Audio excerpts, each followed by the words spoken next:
This news item will come as no surprise to our listeners, as all the usual names are involved in it, and more confirms of the clowns in panic and the expose shows in some recent op-ed pieces as well. Now, the nation's largest private equity firm is now interested in buying your DNA data, and the going rate is $261 per person. Who's buying it? Blackstone. The $63 billion private equity giant is willing to pay for genetic data controlled by one of the major companies gathering it from millions of customers. And earlier this week, Blackstone Federal Reserve, announced it was paying $4.7 billion to acquire Ancestry.com, who are a pioneer, it said, in pop genetics that was launched in the 1990s to help people find out more about their family heritage. Yeah, right. No, it wasn't. And Ancestry's customers get an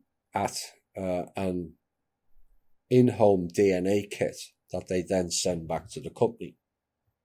Ancestry then adds that DNA information to its database and sends its users a report about their, quote, likely family history, unquote, likely.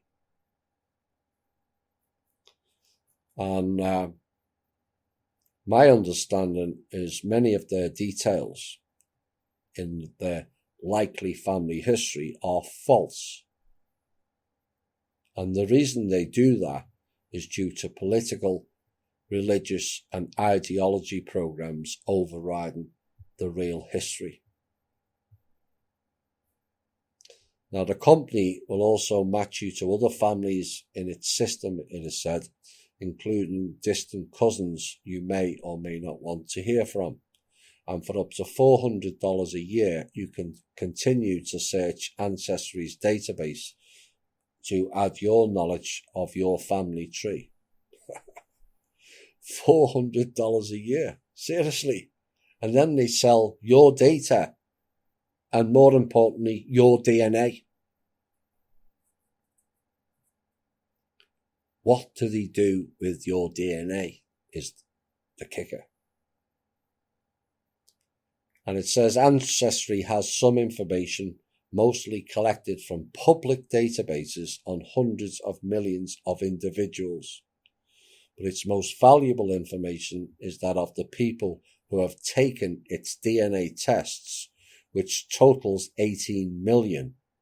And at Blackstone's $4.7 billion purchase price, that translates to just over $250 each.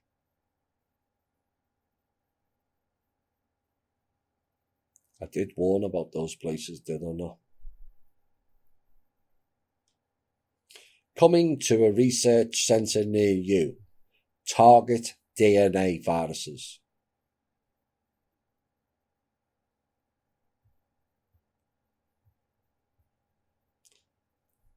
All DNA centres, in my opinion, should have oversight by the people and not agencies, universities or governments or equity firms, as it's all too easily corrupted and it leaves people vulnerable to being targets of psychopaths.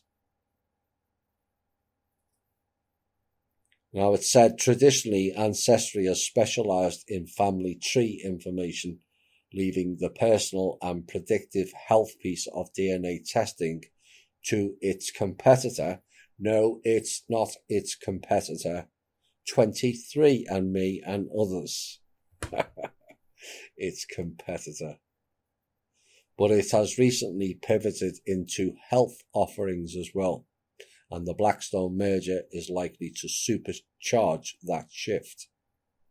Ancestry.com, 23andMe and YouTube owners are all related, as we revealed in an earlier show. And by related, it's not just connecting dots, I mean family related. All three of them. We're going to go down under before a music break. Whilst everyone in New Zealand focused on the pandemic, the PM with the unusual bulge between her legs, Ms. Ardern, and New Zealand MPs backed and supported by Obama, well, I never, and the SSP crew stationed there, have introduced the most extreme abortion law in the world after the abortion legislation bill passed its third reading in the Parliament there. Now, the bill was passed by 68 votes to 51, which was a much narrower margin than the first and second reading, which means brown envelopes came out. And I'm not joking. The new law will mean that New Zealand has the most extreme abortion law in the world, and this will include abortion will now be available on demand for any reason right up to birth. Sex-selective abortion will be legalised. The current 20-week limit for disability-selective abortion will be scrapped, and abortion will be available up to birth for disabilities including cleft lip, club foot and Down syndrome. There will be no requirement that a doctor must be involved with providing an abortion. There will be no legal requirement that babies born alive after a failed abortion are given medical support. There will be no legal requirement that pain relief be given to babies being aborted between 20 weeks and birth. There will be no legal restrictions on controversial methods of abortion such as intact dilation and extraction abortions, also known as partial birth abortions. I guess they're short of fetuses.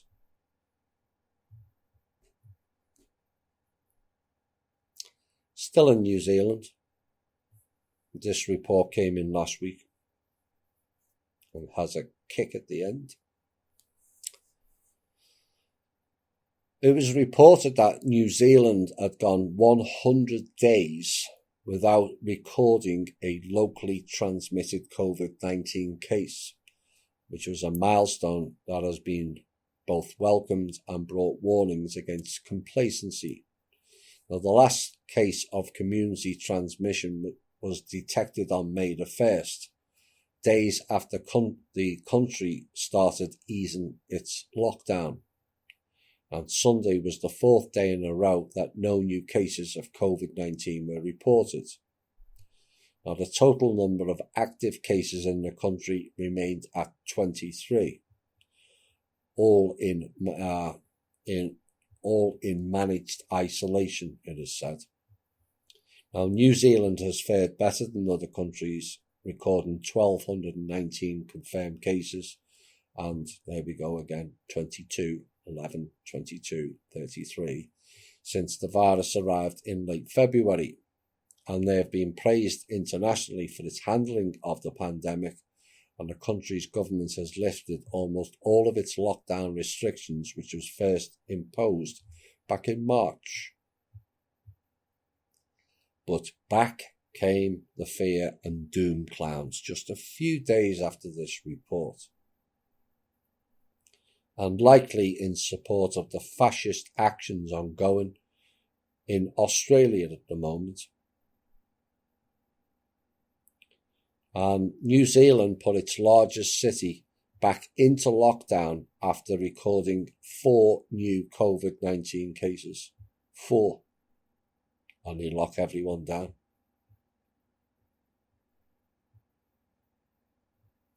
Which has ended a 102-day streak without a local infection. A 3-day lockdown was swiftly imposed in Auckland after the cases were confirmed, and the 4 new cases are all members of a single family, none of which had travelled recently. I'd keep an eye on Down Under if I was you. Looks like fascism to me. Given the involvement of Commander Obama and the SSP down there, with the Pine Gap goons in league with ASIO, you need to watch your back. As the moon, quote unquote, reveals more of its secrets in the visible again this week, perhaps this song will be indicative.